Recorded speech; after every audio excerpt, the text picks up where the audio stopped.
Hi friends, ಕಡಲೆಬೇಳೆ ದೋಸೆ ಹೇಗೆ ಮಾಡೋದು ಅಂತ ನೋಡೋಣ ಬನ್ನಿ. ನಾನು 2 ಬಾಟ್ಲು ಕಡಲೆಬೇಳೆ ತೊಗೊತಾ ಇದ್ದೀನಿ. ಚೆನ್ನಾಗಿ ತೊಳೆದು ನೆನೆ ಹಾಕ್ತಾ ಇದ್ದೀನಿ. ನಾನು ನೈಟೇ ನೆನೆ ಹಾಕ್ತಾ ಇದ್ದೀನಿ. 4 ಅವರ್ ನೆನೆದ್ರೆ ಸಾಕು ಬೇಳೆ. ನನಗೆ ಮಾರ್ನಿಂಗ್ ಟಿಫನ್ಗೆ ಬೇಕು, ಅದಕ್ಕೋಸ್ಕರ ನೈಟ್ ನೆನೆ ಹಾಕ್ತಾ ಇದ್ದೀನಿ. ನೆನೆದಾದಮೇಲೆ ಮಾರ್ನಿಂಗ್ ಮಿಕ್ಸಿ ಹಾಕ್ತಾಯಿದ್ದೀನಿ. ನಾನು 3 ಗ್ರೀನ್ ಚಿಲ್ಲಿ ತೊಗೊಂಡಿದ್ದೀನಿ. ನಿಮಗೆ ಎಷ್ಟು ಬೇಕು ನೋಡಿ, ಖಾರ ನೋಡಿಕೊಂಡು ನಿಮಗೆ ಎಷ್ಟು ಬೇಕೋ ಅಷ್ಟು ಹಾಕ್ಕೊಳ್ಳಿ. ನಾನು ಕರಿಬೇವು, ಸ್ವಲ್ಪ ಸಾಲ್ಟು, ನಿಮಗೆ ಎಷ್ಟು ಬೇಕೋ ಅಷ್ಟು ಹಾಕ್ಕೊಳ್ಳಿ. ಸಾಲ್ಟು ರುಚಿಗೆ ತಕ್ಕಷ್ಟು, 1 ಸ್ಪೂನ್ ಆಗೋಷ್ಟು ಜೀರಿಗೆ, ಕೊತ್ತಂಬರಿ ಸ್ವಲ್ಪ ಶುಂಠಿ ಹಾಕೋತಾ ಇದ್ದೀನಿ. ಎಲ್ಲ ಹಾಕ್ಕೊಂಡು ಮಿಕ್ಸಿ ಹಾಕ್ತಾಯಿದ್ದೀನಿ. ಚೆನ್ನಾಗಿ ರುಬ್ಕೋಬೇಕು.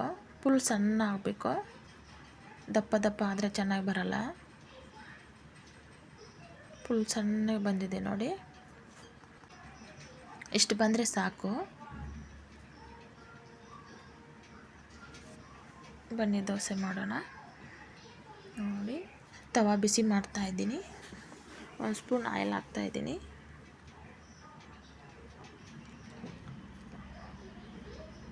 ನೋಡಿ, ದೋಸೆ ಹಾಕ್ತಾಯಿದ್ದೀನಿ.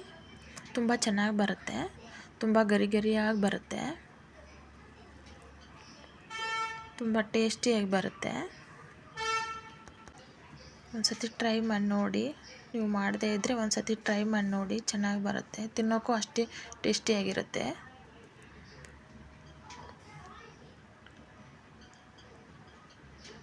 ನಾನು ತುಪ್ಪ ಹಾಕ್ತಾಯಿದ್ದೀನಿ 1 ಸ್ಪೂನು.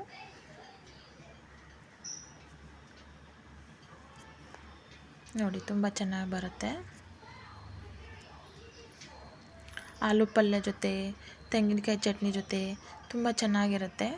ಟ್ರೈ ಮಾಡಿ ಒಂದು ಸತಿ ಟ್ರೈ ಮಾಡಿ ಫ್ರೆಂಡ್ಸ್, ತುಂಬ ಚೆನ್ನಾಗಿರುತ್ತೆ. Please subscribe my channel friends.